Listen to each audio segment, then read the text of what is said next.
Praise the Lord. ஸ்தோத்திரம். ஹalleluya. இயேசுவுக்கே புகழ், இயேசுவுக்கே நன்றி, இயேசுவுக்கே ஆராதனை, இயேசுவுக்கே மகிமை. திருவழிபாடு 3ஆம் அதிகாரம் 8ஆம் வசனத்தில் இப்படியாக வாசிக்கிறோம்.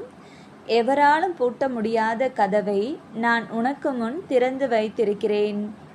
பிரியமானவர்களே, பலமுறை இந்த வசனத்தை வாசிக்கிறோம், கேட்டிருக்கின்றோம். ஒன்றை நாம் தெளிவாக புரிந்து கொள்ள வேண்டும். நம் வாழ்க்கையில் ஒரு சில காரியங்கள் முதலாவது ஆசீர்வாதமாக தோன்றலாம், பின்பு அவற்றில் தோல்வி அடைகிறோம்.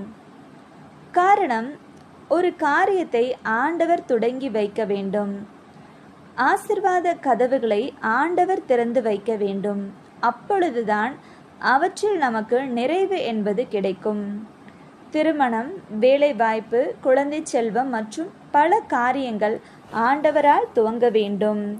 அப்பொழுது அவற்றில் நிறைவு கிடைக்கும். அவர் திறந்த வாசலை ஒருவராலும் பூட்ட முடியாது. ஆமீன். ஹalleluya.